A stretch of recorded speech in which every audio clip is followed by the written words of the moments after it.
Welcome to Southbound, your go-to community for personal transformation. I'm Yaya. And this is Z. And this video is really just an impromptu conversation that we was having, and we were like, yo, this would be a good video. We should start recording. So please stick around. If you so, like, sub, and turn on our notifications for our next videos. Y'all enjoy. This is a perfect Southbound video. Because genuinely... We are getting evicted. Hold on. The black side of me, was real defensive. I started trying to defend myself. Hold on, don't talk about this. This is house business. Why my hair look like that? This is house business. I know, right? And that's why it's like I don't want to say nothing. But it's like, nah, I feel like this is partially exactly why I made the channel. Nah, shit happens. And life is going to happen. But I'm not going to sit here and be sad and sorrowful about it. It's going to get paid. Because at the end of the day, one of two things can happen. One of two things can happen. I either get evicted, which, if that happens, what can I genuinely do to stop it? If I had the resources, I would. I'll put it right here. If I had the resources, I surely would stop the eviction. Or, point B, before the court date, which I'm rooting for, we pay this off, case is dismissed, we don't gotta worry about shit. Straight like that. So it's like, all I can do is work. All I can do is work. But it's these little moments when I feel like I have a very real emotional human reaction. Everybody in my life is like, well, suck it up. We've all done it. You'll get through it. Hustle. I will. But damn, bitch, now I'm gonna hustle after the crying. I'll get to the grind after, but damn, bitch, I'm crying currently. Because also, after you cry, that's the only time I'm able to, actually, calm the fuck down. And see through it. When I'm in the midst of an emotionally charged situation or emotionally charged feelings, and you try to come to me with practical steps, I'm not listening. I'm not listening. Maybe after this, maybe once my cry is done, once I've, started, giving suggestions my damn self. Maybe that's it. Niggas need to read the fucking room. Because I don't understand, irritated the fuck out of me because it reminded me so much of what my mom, remember when I called her and I was like, I don't know what the fuck I'm gonna do about paying rent. I don't know what the fuck I'm gonna do. I've been looking for a job. I'm interviewing. I don't know what I'm gonna do. And she was like, well, you're just gonna have to buckle down and really tighten up your bootstraps. Thanks. I just found out an hour ago that I'm going, I just found out an hour ago my only source of income is gone. Yeah. So, any other things that you could do? Yeah. And I hung up on her and I called Abby immediately.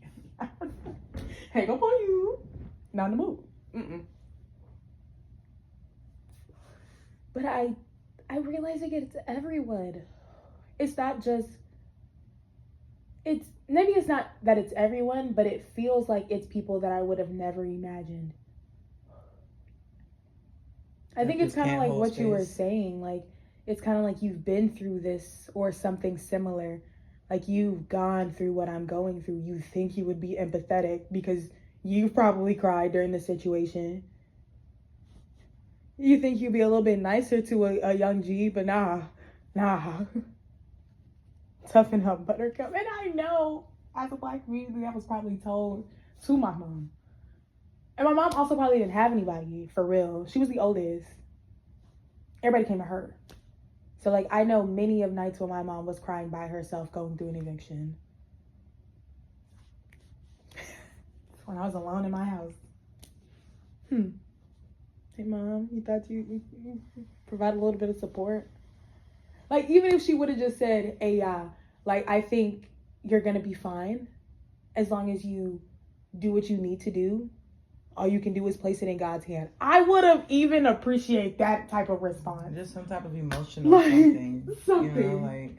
Yeah, I feel honestly, because I was just thinking about it, I feel once Because this be a hard thing for me when I be trying to, like, think back on things.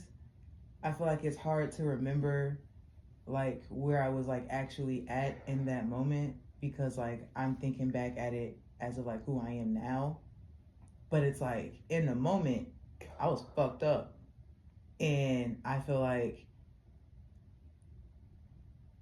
I don't know, maybe we be shutting ourselves off from emotion altogether, or like the emotion tied to that experience because it was like unpleasant for us or whatever, but like you just act like it don't exist. And that's not fair. Emotional, what's the word? Emotional immaturity is what it sounds like. Because it's like, my thing is, it just continues to perpetuate the same cycle that you're in. Because I think you're right. Let me start there. I don't think that's immature. I think that's human nature. But I think even that, it can be rooted in immaturity. Like, human nature has a lot of like flaws and like negativities and inconsistencies. So it's like, I do think even if that is human nature, I believe that that's very immature. Because it's like, during the situation that you're going through, rather than feeling and moving on, you ignore. And as humans, I guess you don't really understand that those feelings don't go away. They just stay dormant in your body. That's true. So it's like, when a situation that reminds you of that comes up, what you felt in that time comes up again. That's true. So if you was angry, if you was... You know what? No. If you was feeling sad, or if you was feeling anything, it's gonna come up again, especially when it's told by somebody. And I hate to say this, because I think this is how I felt about my mom. It sucks to see somebody who's in a better position than you, who you feel like shouldn't be going through that situation, going through it. And it's like, bitch, I didn't have anything. And I made it. Bitch, if you don't tighten the fuck up. And I think I've struggled with that a lot, because I know I grew up a lot better than most people in my family. I just think the time period that I came in, everybody had their shit together, or at least like at the point that it mattered, they had their shit together. So I think a lot of the times people almost looked at me like, are your problems even real? Do your problems even exist? Because I didn't have a mom. I was by myself in the world taking care of 2 kids, and I made it, and you got everything and you want, and me, and you still going through the same bullshit. I don't know how to combat that. Like, I don't know how to combat that. Like, I didn't know this was a contest. I thought that I could, like... You was competing with me before I even know what compete meant. Hold my own space. I just thought I could hold... I thought you can't hold space. Got it. That's cool. Cool. Cannot hold space. But no, I think you're right, actually. That is actually very immature. And I feel like I've learned that through, like, me meditating, like, this past year. It's, like, the only way I actually have worked through certain shit is by, like, feeling that emotion and like releasing it. And when something similar does come up, I don't react the same way. Like the other day when we were talking about my dad, it's like, yeah, when I do talk about that nigga, it's the same shit, because I haven't released it yet. But like a bunch of other stuff, it's like, yeah, like it's cool, I've accepted it, and like I'm able to talk about it, and I'm able to like talk to other people who have like experienced something similar, without, you know, like in like a very like calm, like in understanding way. So no, that's facts. I think that fucking sucks for a bitch like me. Because it's kind of like, I think from a very young age, I knew I was emotionally different than everybody in my family.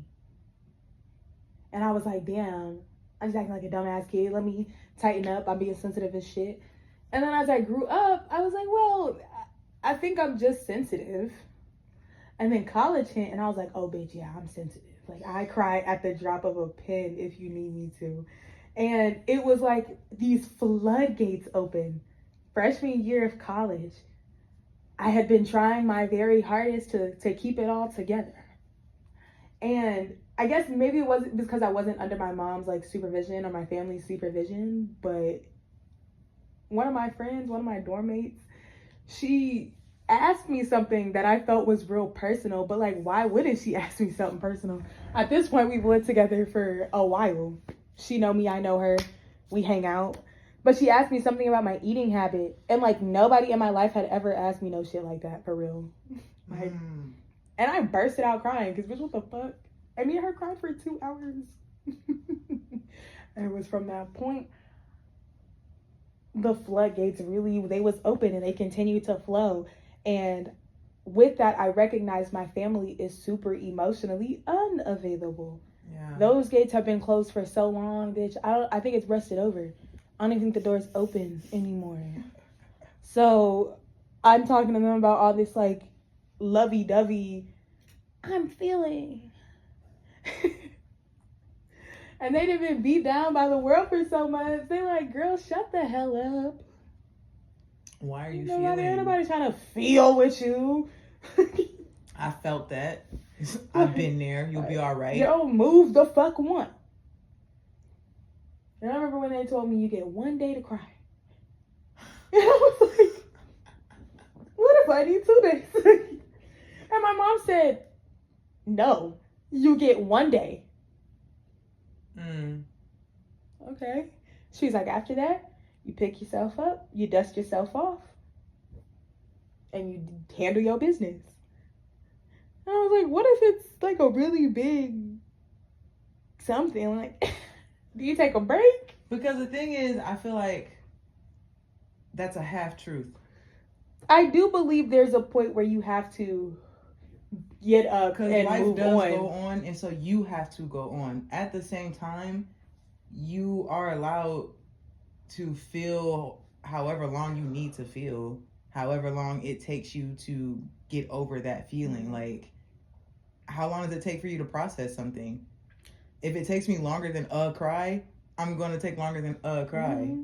Like, that's okay. And honestly, it's dependent on the situation. Because there's been times where I really had to call out of work. Like, I don't know if y'all have ever had your first situationship with a woman, but like that type of pain, that type of hurt, that type, like, You're like, no, like, I'm serious, because we wasn't even in a relationship. And it's like, she was low-key straight. She broke But your it was heart. like, oh my God, my heart was in my ass. Like, my stomach dropped and I cried and I couldn't stop crying. Like, I just cried the whole time for like a week straight. I got out of work. I was like, yo, I don't have it. I was crying on the phone to the manager. They thought somebody died, because genuinely I was like, I can't. Or your first death that's close to you, that's like in your like immediate like circle, because of course you have like people that are like that die extended family wise, like a great aunt, a great grandma, something like that, and you still might have that connection.